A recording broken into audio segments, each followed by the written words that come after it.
When you think of ancient Rome, the first thing that comes to your mind might be gladiators battling for glory, massive spear-wielding armies clashing, or any part of their dense mythology.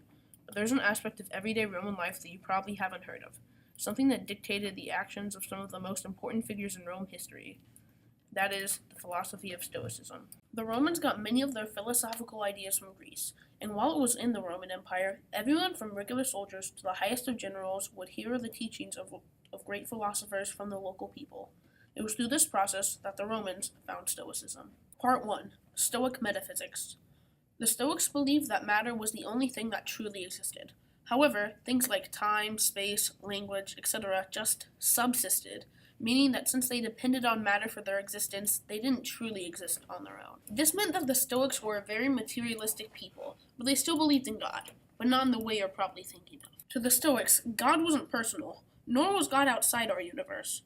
For Stoics, God was in the universe. God was present everywhere, and at one time. Matter exists on its own, but God was the organizing force that orders matter and makes everything, even the smallest of events, happen to God's design.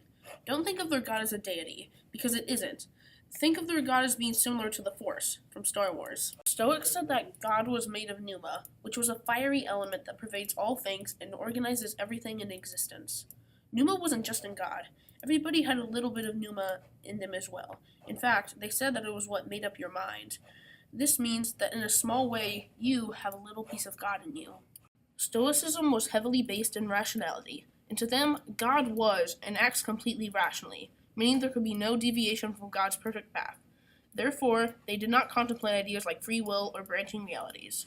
If you know a lot about Christian theology, you might be thinking that pneuma very closely resembles the early Christian idea of logos, or the embodiment of God. These were not new ideas when the church implemented them. They borrowed from, among other things, Stoicism. Part 2. Being Stoic. Being a Stoic doesn't just mean you believe in their metaphysics. It's a way of life. Therefore, you don't technically believe in Stoicism. You live Stoicism. It's essentially a way of living a good life, or one full of happiness. But happiness for the Stoics didn't mean pleasure.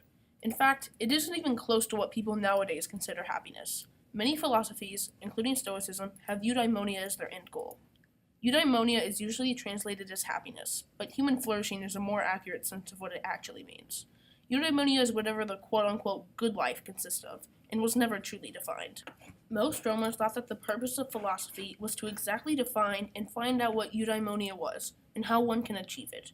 For Stoics, eudaimonia meant being virtuous, and for the Stoics, the only objectively virtuous thing that was good 100% of the time was being rational. But what exactly does that mean? According to them, if God designed the universe completely rationally, then being virtuous was a simple matter of according your life to nature. This included, but wasn't limited to, attending to the needs that you're born with, like eating, drinking, sleeping, etc., and attending to your neighbors.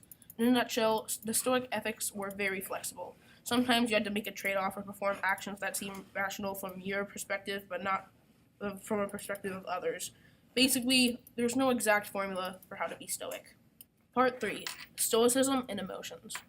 There's a stereotype that Stoics were emotionless, and while there is a little truth of that in the philosophy, they thought that you should be passionless, or path, literally meaning that you should undergo things as opposed to the things that you do. Think about it. 99% of the time, your emotions just happen. You don't control them. But Stoics thought your soul was made of pneuma, this fiery controlling substance, and therefore you should be in control of your emotions, not the other way around, which involves purging yourself of passion. Stoics specifically thought that you need to control your desire, pleasure, and fear, since they are very good at throwing reason away and are difficult to rein in. They are the most irrational emotions. But Stoics can still have some emotions, like benevolence towards others, or even a little bit of joy. Those are in line with nature. Therefore, you don't have to be totally cold-hearted. Conclusion.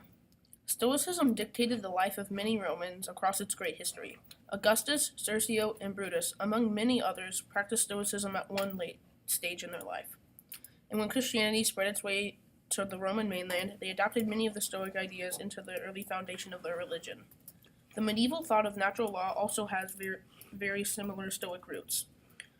Later Stoics, like Marcus Aurelius, had a revival of Stoicism during Victorian England and contributed to later philosophies such as utilitarianism.